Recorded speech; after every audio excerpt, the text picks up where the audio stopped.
صل على سيدنا ومولانا محمد وعلى سيدنا علي وسيدتنا فاطمة وسيدتنا زينب وسيدنا حسن وسيدنا حسين وعلى آله وصحبه وبارك وسلم. اللهم صل على سيدنا ومولانا محمد صاحب التاج والمعراج والبراق والعلم دافع البلاء والوباء والقحط والمرض والألم اسمه مكتوب مرفوع مشفوع منقوش في اللوح والقلم سيد العرب والعجم اسمه مقدس معطر مطهر منور في البيت والحرم شمس الضحى بدر الدجى صدر العلا نور الهدى كهف الورى مصباح الظلم جميل الشيم شفيع الأمم صاحب الجود والكرم والله عاصمه وجبريل خادمه والبراك مركبه والمعراج سفره وفوق سدرة المنتهى مقامه وقاب قوسين مطلوبه والمطلوب مقصوده والمقصود موجود سيد المرسلين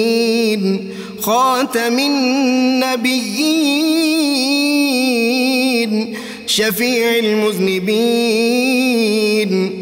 أنيس الغريبين رحمة للعالمين راحة العاشقين مراد المشتاقين شمس العارفين سراج السالكين مصباح المقربين محب الفقراء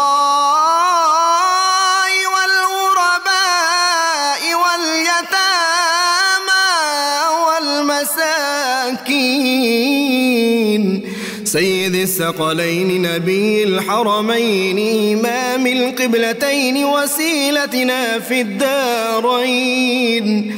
صاحب قاب قوسين محبوب رب المشرقين ورب المغربين جد الحسن والحسين مولانا ومولى الثقلين سيدنا أبي القاسم محمد بن عبد الله نور من نور الله يا أيها المشتاقون بنور جماله بلغ العلا بكماله كشف الدجى بجماله حصنت جميع خصاله صلوا عليه وآله وأصحابه وسلموا تسليما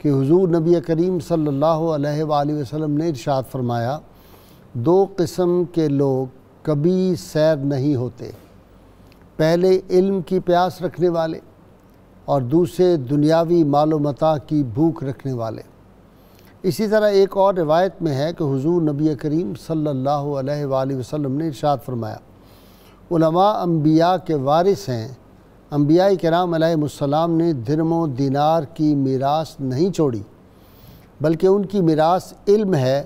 پس جس نے علم حاصل کیا اس نے انبیاء کرام علیہ السلام کی میراث کا بڑا حصہ پا لیا۔ ناظرین کرام، حدیث رسول صلی اللہ علیہ وسلم ہے کہ انبیاء کا ذکر عبادت ہے۔ ناظرین کرام، آج ہم اللہ تعالیٰ کے ایک ایسے جلیل القدر پیغمبر کا ذکر پاک کرنے کی سعادت حاصل کر رہے ہیں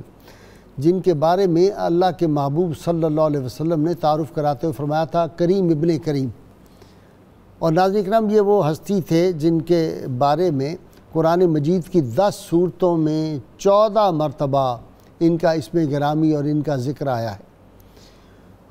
اور ان کو یہ سعادت حاصل ہے کہ ان کے دادا سیدنا ابراہیم علیہ السلام جو تھے ان کو اللہ تعالیٰ نے ان کے بیٹے سیدنا اسحاق اور پوتے سیدنا یعقوب کی بشارت بھی دی تھی، اور اللہ کریم نے سورہ عنکبوت میں ان کے بارے میں سیدنا آل ابراہیم جو تھی ان کے بارے میں فرمایا، اور ہم نے ان کی نسل میں نبوت اور کتابت کے سلسلے کو قائم رکھا، اور ہم نے ان کا صلہ ان کو دنیا میں بھی آخرت میں بھی بڑے درجے کے نیک بندوں میں وہ ہوں گے، شامل ہوں گے۔ ناظرین کرام، سیدنا یعقوب علیہ السلام کا آج یوم وصال ہے، اور یعقوب علیہ السلام کا نام جو تھا عبرانی میں اسرائیل ہے، اور اسرا کا معنی کہتے ہیں کہ عبد ہوتا ہے، یعنی بندہ، اور ایل کا مطلب ہے اللہ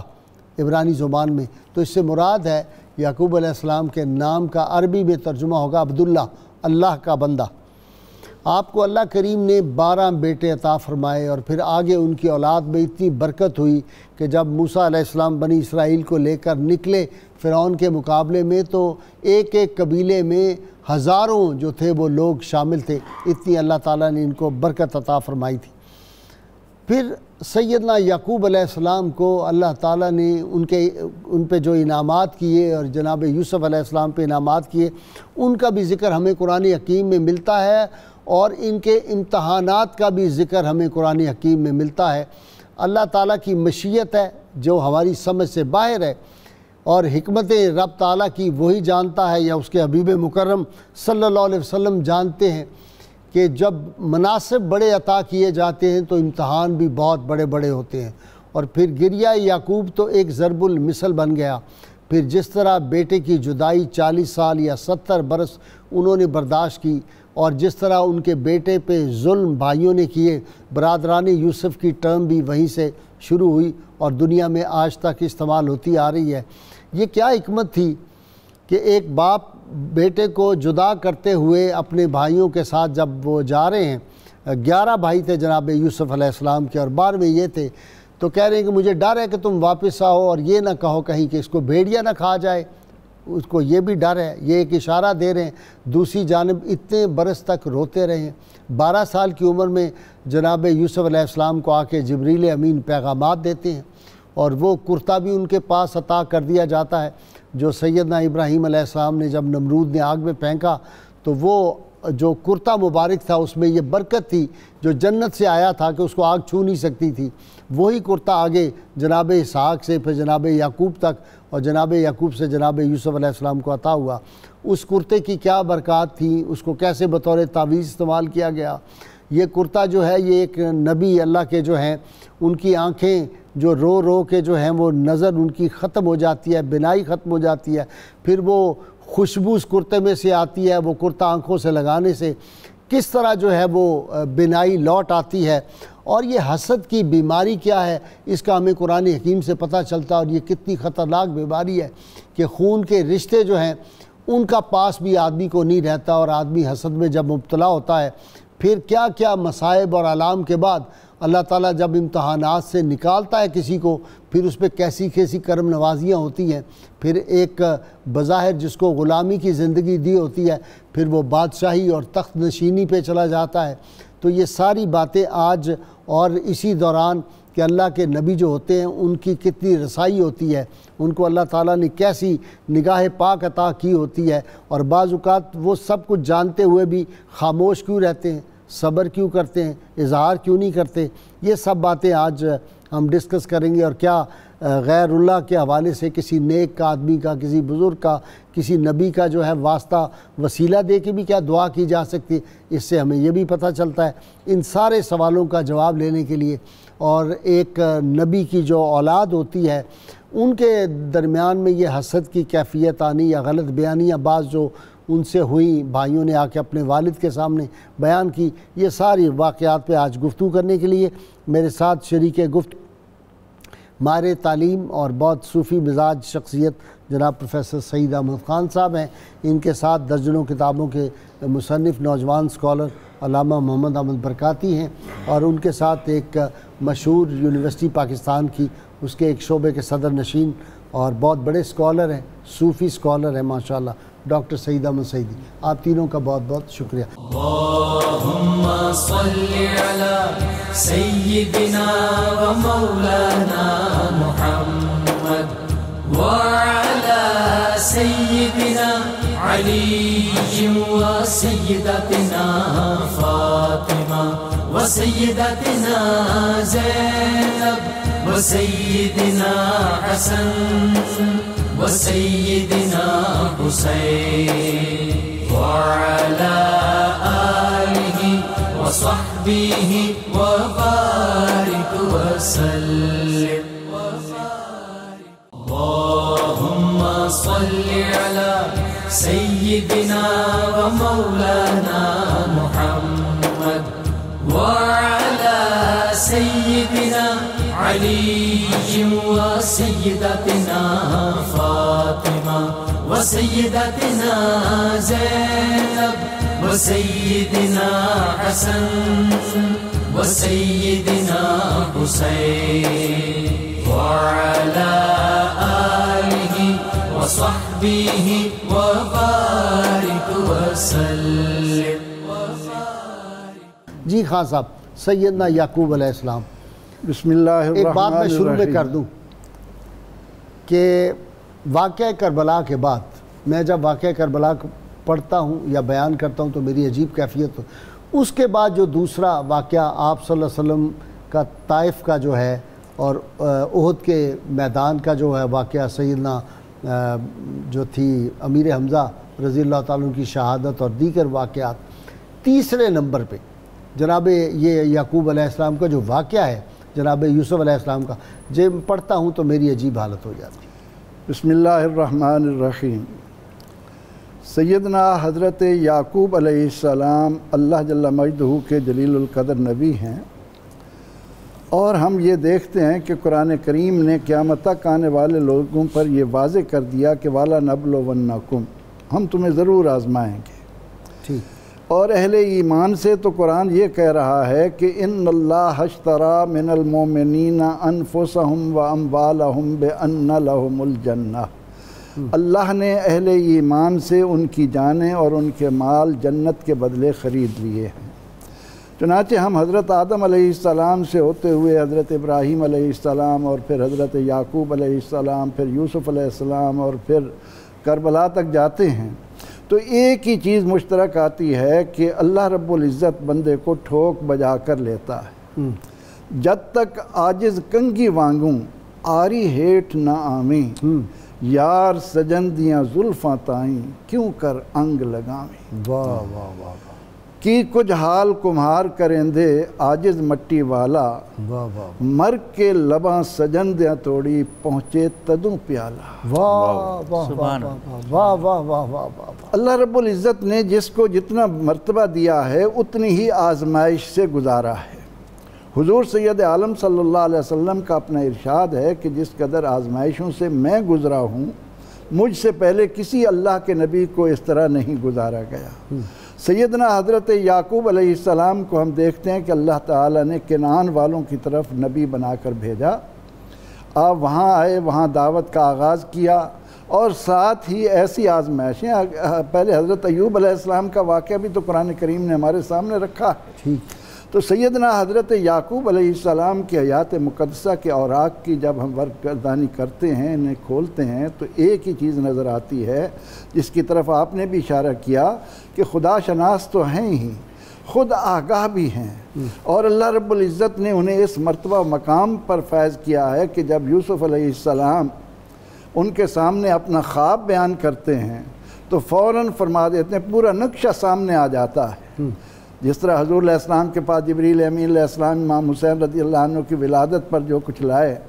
تو یہاں پر آپ فرماتے ہیں کہ بیٹے لا تقصص رؤیاک علی اخوتک فیکیدوا لک کیدا. آپ نے فیکیدوا لک کیدا کے اندر وہ تمام مناظر سمو دیے ہیں جو آخر تک آپ کو پیش آنے والے ہیں. لیکن اللہ کی رضا کے آگے جب تک سر تسلیم خم نہیں کریں گے, قدم آگے نہیں بڑھتا.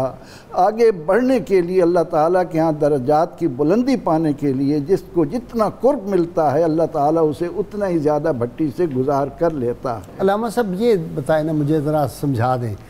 کہ وہاں اظہار کر رہے ہیں قرآن حکیم میں یہ آتا ہے کہ تم یہ کہو گے کہ اس کو کہیں بھیڑیا نہ کھا جائے, تو یہ ساری بات ان کے سامنے آ رہی ہے اور پھر وہ ساری تفصیلات, پھر چپ کیوں رہے؟ یہ کیوں نہیں کہا کہ تم یہ سارا جھوٹ بول رہے ہو, مکر فریب کر رہے ہو, اور اگر علم تھا تو وہاں میرا بیٹا پڑا ہوا ہے کنویں میں. بسم اللہ الرحمن الرحیم. حضرت سیدنا یعقوب علیہ السلام کی زندگی کے جس اہم ترین مرحلے کی طرف آپ نے اشارہ فرمایا ہے, آپ کا یہ قبل از وقت بتا دینا اور کھلم کھلا اظہار کر دینا یہ آپ کی شان نبوت تھی,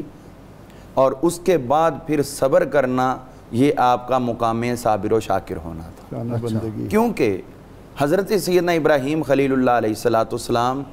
خصوصیت سے مقام تسلیم و رضا پہ فائز تھے, ٹھیک, اور اسی لیے ان کی اولاد بھی اسی طرح مقام تسلیم و رضا پہ فائز. جبریل کہتا ہے میں آپ کی کیا خدمت کر سکتا ہوں, مدد کرتا ہوں. جبریل علیہ السلام کہتے ہیں نہیں, مجھے ضرورت نہیں, میرا مالک جانتا ہے. جو اس نے کہہ دیا میں تو پورا کر کے رہوں گا, جتنا نقصان ہوتا ہے ہو جائے. تو یہ آپ نے اصل میں حضرت سیدنا ابراہیم علیہ السلام کا جو آپ کے اندر جو آپ فرمایا کرتے کہ نور آپ کے جسم میں رواں دواں تھا, یہ اسی کا ہی اظہار تھا کہ بات جو کہتے ہیں وہ کر کے بھی دکھاتے ہیں. حضرت سیدنا یعقوب علیہ السلام حضرت سیدنا اسحاق علیہ السلام کے فرزند ارجمند تھے, حضرت یوسف علیہ السلام کے والد تھے, خود بھی نبی, باپ بھی نبی, دادا بھی نبی, بیٹا بھی نبی. اس سے بڑھ کے اور شان کیا ہو سکتی؟ بڑی بات. حضرت سیدنا یعقوب علیہ السلام آپ کی عمر شریف 147 برس کے قریب, اور بعضوں نے 146 برس لکھی, بہرحال یہ آپ کی عمر مبارک تھی. اور اس کے ساتھ جڑواں بھائی تھے آپ, دوسرے بھائی کا نام حضرت عیس تھا. تو ان کے ساتھ جو ہے وہ معاملہ یہی ہوا, پریکٹیکلی آپ کے ساتھ پہلے گزر چکا تھا کہ بھائیوں کے ساتھ معاملات کیا ہوتے ہیں. تو عملی طور پہ حضرت یوسف علیہ السلام کو وہ سمجھا رہے تھے بھی یہ ہو سکتا ہے, میرے بھائی, میرا ایک تھا تو یہ ہوا, تمہارے کئی ہیں, تمہارے ساتھ اس سے بھی زیادہ ہو سکتا ہے. حضرت سیدنا یوسف علیہ السلام کے اگر اس واقعے کو ہم یہ کہیں جو ابھی قبلہ فرما رہے تھے, لا تقصص رؤیاک, اپنا خواب بیان نہ کرنا, اور یہی خواب چلتا چلتا نبی کا خواب پورا کروانے کے لیے اللہ تعالیٰ نے کتنا لمبا سفر کروا دیا نبی کا خواب سچا کرنے کے لیے, اور پھر وہ سچا ہوا. حضرت سیدنا یوسف علیہ السلام کو اگر میں یہ کہوں کہ حضرت یعقوب علیہ السلام سمجھتے تھے کہ یہ میرے بعد نبی ہیں, اسی لیے ان کو سیکیور ہونے کا درس دے رہے تھے, اور دوسروں کو سمجھتے تھے کہ یہ ان سے نبوت کو چھیننے کی کوشش کریں گے, لہٰذا ان سے تمہاری حفاظت ضروری ہے. اور یہ جو چیز آج کے ہمارے ٹاپک کے ساتھ جو خصوصیت سے جو وصال کی طرف بات کی گئی ہے, تو اس میں بھی آپ یہ دیکھیے کہ جو قرآن پاک نے لفظ بولے ہیں, اللہ تعالیٰ ارشاد فرماتا ہے وَوَصَّىٰ بِهَا إِبْرَاهِيمُ بَنِيهِ, یہ بات حضرت ابراہیم علیہ السلام بھی کر چکے اپنی اولاد کو, اور اس کے بعد حضرت یعقوب علیہ السلام نے بھی کی تھی اپنے بچوں کو جمع ہو کر. تو پھر ان کو کہا تھا کہ اذ قال لبنیہ ما تعبدون من بعدی، میرے بعد کس کی عبادت کرو گے؟ تو انہوں نے کہا تھا نحن نعبد الہک و الہ آبائک ابراہیم و اسماعیل و اسحاق، یہ بتا دیا کہ آپ کے الہ،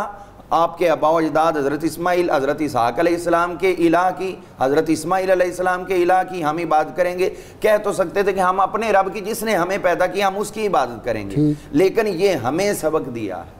کہ اگر آپ کے آباء و اجداد صالحین گزریں، شان والے گزریں، تو ان کے ناموں کے ساتھ فخر کیا کرو، سبحان اپنی نسبتیں ان کے ساتھ ہر دم وابستہ رکھا کرو، کہ رب کا رب ہونا بھی تذکرہ کرنا پڑے تو بھی لطف لے کر اپنے آباء و اجداد کا ذکر شامل حال کیا کرو۔ مجدد پاک مجدد الفسانی رحمۃ اللہ اس لیے کہتے تھے شیخ احمد سرہندی کہ یا رب محمد صلی اللہ علیہ وسلم، بے جب دعا شک مانگتے اسی تھے طرح یہ ہمارے اس طرح اکابرین کا شیوا رہا ہے۔ اور پھر یہ دیکھیے اور قرآن حکیم سے بھی یہی پتہ چلتا ہے جی اس فلاح و ربی سورہ کا، یہ خود اللہ تعالیٰ نے سبق عطا فرمایا ہے۔ تو اب یہ دیکھیے کہ حضرت ابراہیم علیہ السلام نے کیا کیا تھا اپنے وصال کے وقت۔ آپ نے یہ کیا تھا حضرت ابراہیم علیہ السلام نے کہ اپنے 8 بیٹے تھے حضرت ابراہیم علیہ السلام کے، تو وصال کے وقت 6 بیٹے پاس تھے، تو ان کو آپ نے اپنے پاس بلایا اور ایک بہت بڑا بکس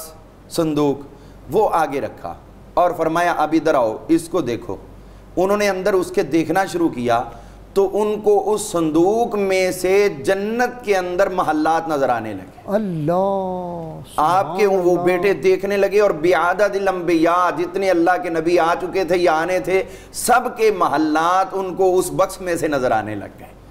اور پھر یہ دیکھیے اگر ہمارا اس کا حوالہ کیا ہے یہ جو بکس والی بات یہ آپ تاریخ خمیس کے اندر موجود ہے، پہلی جلد کے اندر صفحہ نمبر 44 پر یہ موجود ہے۔ تو اسی طرح دیگر کئی کتابوں میں بھی یہ ذکر ہے۔ تو وہاں پر جو ہے وہ آپ نے جب ان کو کہا بھی اب اس میں انظروا الی ھذا التابوت، اس تابوت کو دیکھو، جب انہوں نے دیکھا ہے تو وہاں پہ محلات نظر آئے اور پھر ایک ایک محل دیکھتے دیکھتے دیکھتے دیکھتے آخر میں ان کو سب سے قیمتی اور سب سے حسین اور یاقوت سے بنا ہوا، زمرد سے بنا ہوا اور دیگر جو مرصع اور منقش کیا ہوا محل نظر آیا۔ تو پوچھا یہ کس کا ہے؟ تو آپ نے فرمایا یہ محل ہے حضور صلی اللہ علیہ وسلم امام الانبیاء کا محل۔ سبحان اللہ۔ تو اس میں وہ دیکھنے لگے غور سے، تو ان کو نظر آیا کہ حضور صلی اللہ علیہ وسلم اس محل کے اندر کھڑے ہو کر نماز ادا فرما رہے ہیں۔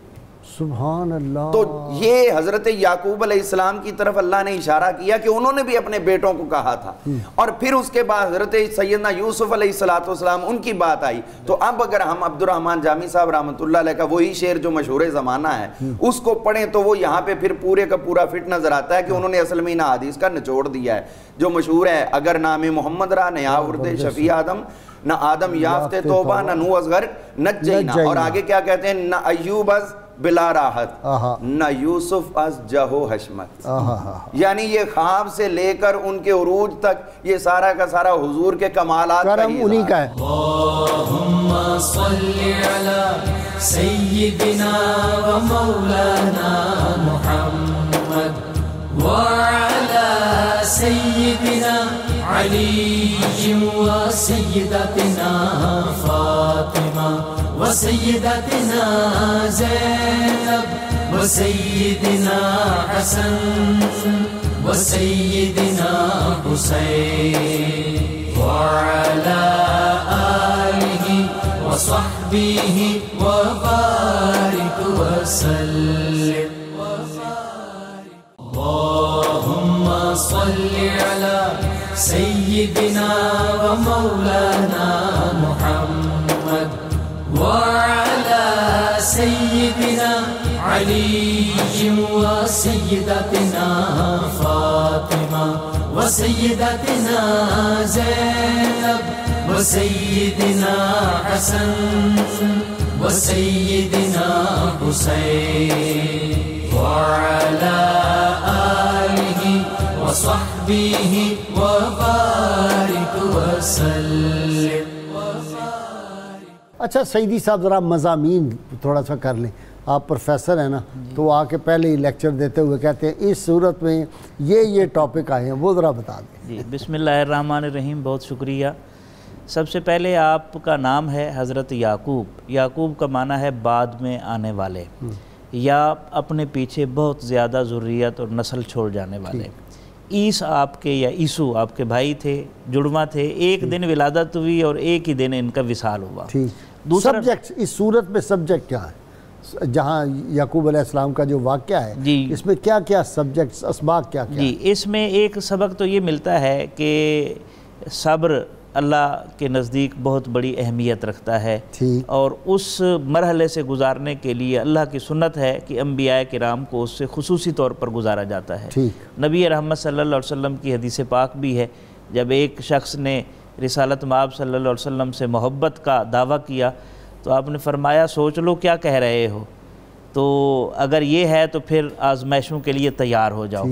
اور اس میں آپ نے وضاحت بھی فرمائی کہ سب سے زیادہ آزمائشیں انبیاء پر آتی ہیں،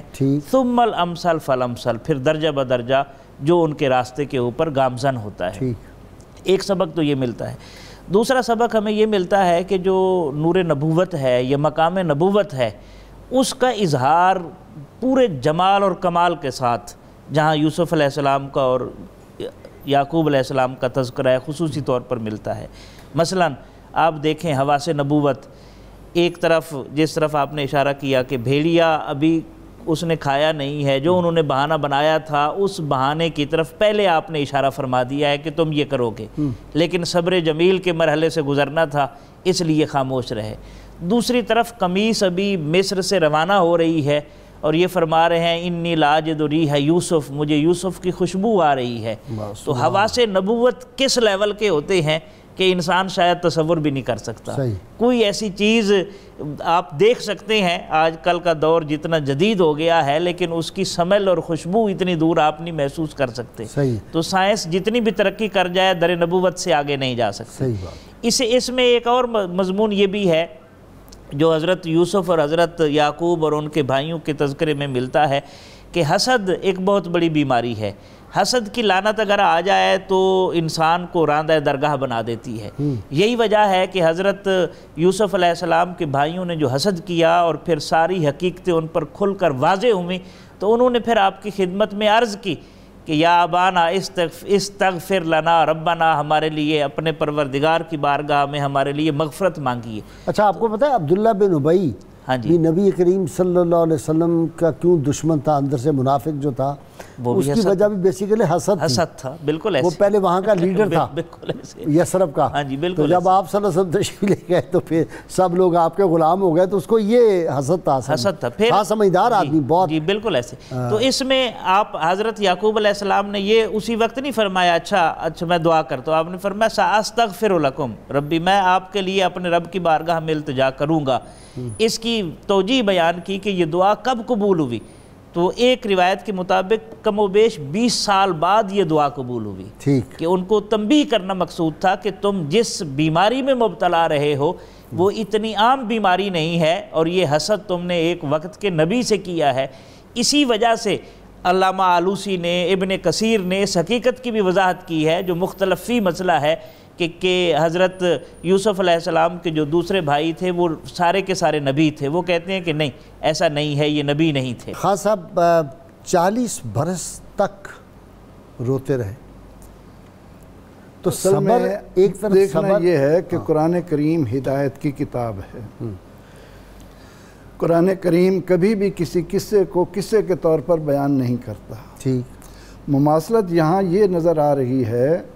کہ جس طرح سیدنا حضرت یعقوب علیہ السلام آزمائشوں سے گزارے جا رہے ہیں، اور ان تمام تر آزمائشوں سے گزرنے کے بعد تخت مصر اللہ نے اسرائیلیوں کو دینا ہے۔ ٹھیک، مکہ مکرمہ میں نبی اکرم رحمت عالم صلی اللہ علیہ وسلم کے قریبی عزیز آپ کو طرح طرح کی اذیتیں دے رہے ہیں، ستا رہے ہیں،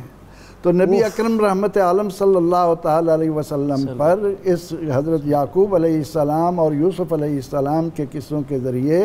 واضح کیا جا رہا ہے کہ محبوب علیہ السلام ہماری یہ سنت چلی آئی ہے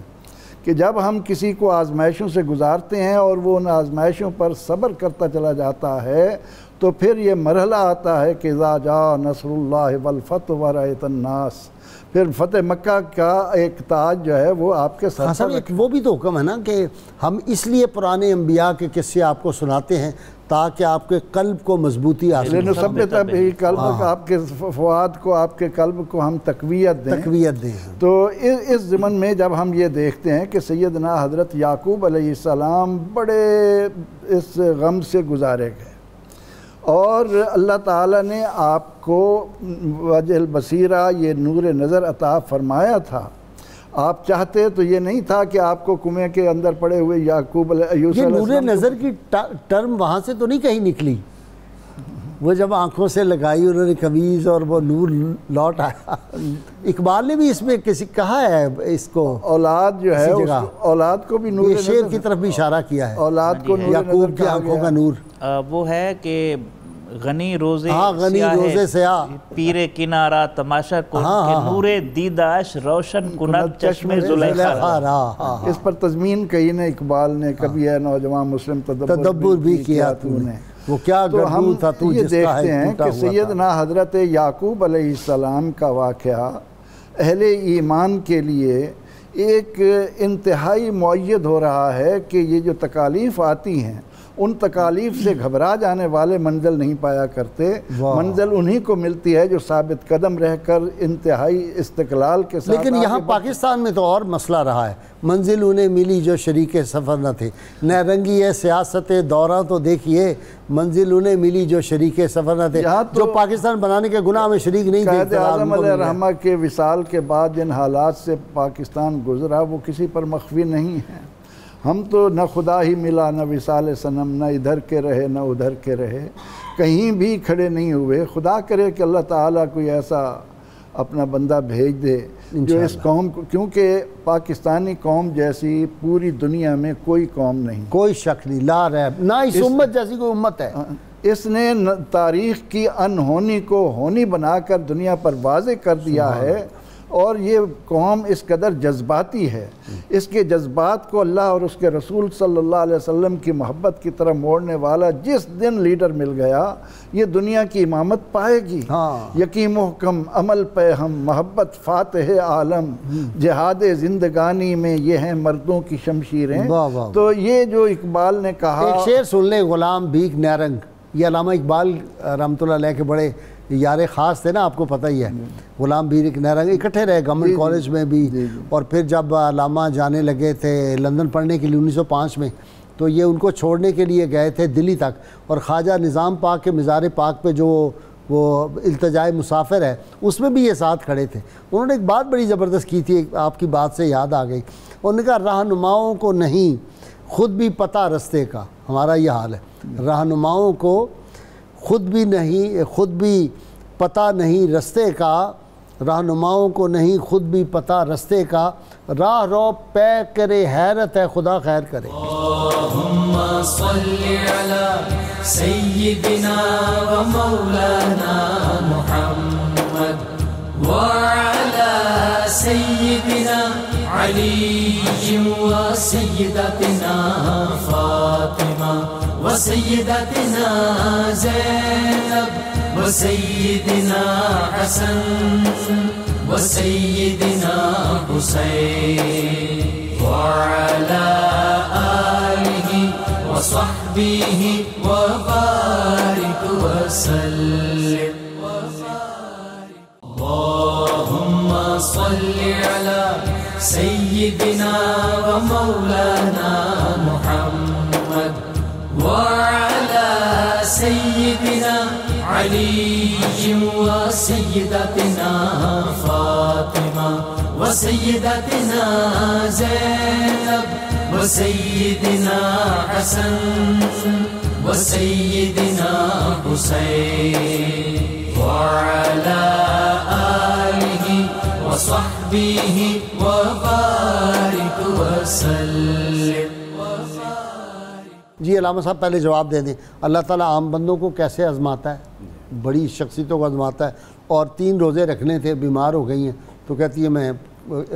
مسلسل کی بجائے وقفے کے ساتھ۔ جو آزمانے کی بات ہے ابھی پہلے آیا کریمہ ایک پڑھی گئی ہے، تو وَلَنَبْلُوَنَّكُمْ، کم ضمیر جو ہے وہ مخاطب اس کے عام مسلمان ہی ہیں، ٹھیک، کہ تمہیں ہم آزمائیں گے، یقیناً آزمائیں گے۔ لام بھی تاکید کا ہے اور آگے نون ثقیلہ ہے، وہ بھی 2 تاکیدوں کا فائدہ دیتا ہے۔ ہم تم لوگوں کو ضرور آزمائیں گے، وَلَنَبْلُوَنَّكُمْ بِشَيْءٍ مِّنَ الْخَوْفِ وَالْجُوعِ وَنَقْصٍ مِّنَ الْأَمْوَالِ وَالْأَنفُسِ وَالثَّمَرَاتِ، یہ 5 چیزیں اللہ تعالیٰ نے ذکر کی ہیں کہ یہ تو خصوصیت سے آزمائش کی جا سکتی ہے، اور پھر اس کے بعد جو پورا اترے گا وبشر الصابرین، اب اس کے لیے حضور صلی اللہ علیہ وسلم کی زبان مبارک سے خوشخبریاں ہیں۔ وبشر کا خطاب اللہ نے سرکار کو کیا ہے کہ اب تم اس رحمت کے حقدار ہو گئے ہو کہ اب زبان مصطفیٰ تمہارے لیے حرکت میں آئے گی۔ اور دوسری بات جو منت کے روزوں کی ہے، وہ بہتر تو یہی ہے کہ وہ تینوں اکٹھے رکھیں، اور یہی مسنون عمل بھی ہے، آثار صحابہ سے اور اہل بیت سے یہی ثابت ہے۔ تو اگر کوئی خدا نہ خواستہ ایسا مسئلہ ہے تو پھر وہ توڑ کے بھی رکھ سکتے ہیں۔ جی اب اگلے پہ آ جائیں۔ جی اس میں یہ ہے کہ ابھی آپ نے جو بات کہی تھی پہلے سٹارٹ میں کہ یہ کریم ابن کریم ابن کریم ابن کریم ہے، غازی صاحب یہ ایک بات بڑی قابل توجہ ہے۔ حضور صلی اللہ علیہ وسلم نے 4 پشتوں کی بات کر دی۔ حضرت یوسف علیہ السلام سے ان کو بھی کہا کریم ہے، حضرت یعقوب بھی کریم، حضرت اسحاق بھی کریم، اور حضرت سیدنا ابراہیم علیہ السلام بھی کریم۔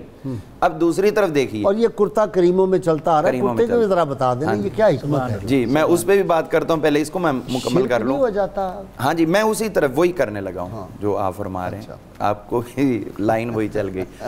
اب یہ دیکھیے کہ شرک کی بات یہاں پہ آ رہی ہے، شرک تو ان لفظوں میں آ رہا ہے، اگر دنیا کی آج کی اینک لگا کے دیکھیں وہ یہ ہے کہ یہ اللہ تعالیٰ حضور صلی اللہ علیہ وسلم نے 4 کو کریم کہا ہے، اور قرآن کہتا ہے یا ایھا الانسان ما غرک بربک الکریم، اے انسان تمہیں اپنے کریم رب کے بارے میں کس چیز نے دھوکے میں مبتلا کر دیا۔ اب یہاں اللہ نے اپنے لیے کریم لفظ بولا اور حضور صلی اللہ علیہ وسلم نے وہی لفظ 4 کے لیے بول دیا۔ اب جو کہتے ہیں کہ فلاں لقب فلاں کا اور پھر اللہ کا، یہاں پہ تو شرک ہے، اور یہ حضور صلی اللہ علیہ وسلم کا فرمان، حضرت یعقوب علیہ السلام آپ کے صاحبزادے اور والد اور دادا کی زندگی، اور حضور کا القاب خود دینا، یہ لقب بھی ذہن میں رہے کہ یہ ان کو کریم کا لقب کوئی اور نہیں دے رہا، حضور علیہ السلام خود عطا فرما رہے ہیں۔ کسی کو عام طور پر چھوٹے بڑوں کو اس دور میں لقب دیتے ہیں، بڑے لمبے لمبے، لیکن یہ ان کی شان ہے کہ امام الانبیاء خود ان کو یہ لقب عطا فرما رہے ہیں۔ اور پھر قمیص میں جو شرک ہے جو دنیا سمجھتی ہے، آپ اس میں یہ دیکھیے کہ تعویل تو کی گئی نا، یہ مفسرین نے لکھا کہ وہ جنت سے آیا تھا یہ، لیکن قرآن پاک کے جو الفاظ ہیں وہ اذھبوا بقمیصی، میرا کرتا، یہ میرا کا لفظ جو حضرت سیدنا یوسف علیہ السلام بول رہے ہیں کہ یہ لے جاؤ، اور پھر آپ کو اپنے کرتے کے کمالات کا بھی علم ہے،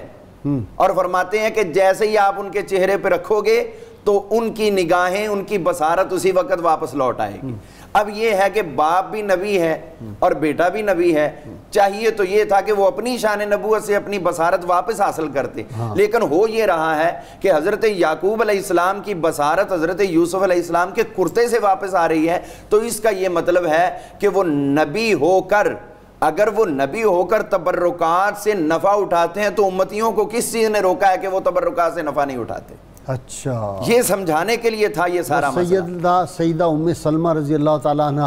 وہ جو نبی کریم صلی اللہ علیہ وسلم کے موئے مبارک کو یا کرتے مبارک کو بھگو کے دیتی تھی، سیدہ اسماء بنت ابی بکر کے پاس بھی تھا اس طرح کا تبرک، تو یہ تبرکات جو ہے بزرگوں کی، اس سے یہ ثابت ہوتا ہے کہ اس سے بالکل اسی طرح۔ اور پھر اس کا فائدہ دیکھیں، اس کے لیے جو ابھی پروفیسر صاحب فرما رہے تھے حواس کے حوالے سے، اب اگر حواس میں جائیں، حضرت یعقوب علیہ السلام کی قوت شامہ وہ اس قدر ہے کہ اگر مصر سے چلتا ہے کرتا تو وہ کنعان میں اس کی خوشبو محسوس کرتے ہیں، تو اگر یہ بات کہہ دی جائے کہ غلام چلے گا گھر سے مدینے کے لیے تو مدینے والے آقا بھی اس کا آنا محسوس فرمائیں گے، تو یہ اس غلام کے مقدر ہیں۔ اور یہ حضرت یعقوب علیہ السلام کے قرآن پاک نے جو ہے وہ واضح کر دیا کہ نبی اپنی امت سے، اپنے پیاروں سے کبھی بے خبر نہیں ہو سکتا۔ واہ واہ، اور رحمت اللہ عالمین کی تو پریشان ہی وراء الورا ہے۔ اچھا جی، ساری دنیا کا حسن جو ہے وہ ایک طرف، اور جناب یوسف علیہ السلام کو اللہ تعالیٰ نے ڈبل، وہ نصف حسن ہے باقی ساری دنیا میں۔ یوسف علیہ السلام کا جو حسن تھا، حدیث پاک میں اس طرح کے الفاظ ہیں۔ حضرت میں اس طرف جانے سے پہلے ایک بات عرض کر دوں، وہ علامہ نے کہا تھا بیان میں نقطہ توحید آ تو سکتا ہے، تیرے دماغ میں بت خانہ ہو تو کیا کہیے۔ ٹھیک ہے، کل ابھی میں نے ایک ٹی وی پر پروگرام دیکھ رہا تھا، تو وہ جو موصوف تھے اس کا سارا زور یہی تھا کہ امت مسلمہ کو مشرک ثابت کیا جائے، پورے کا پورا زور، اور وہ ڈاکٹر ہے اور شعبے کی ہیڈ ہے۔ میں مطلب مجھے اتنا دکھ ہوا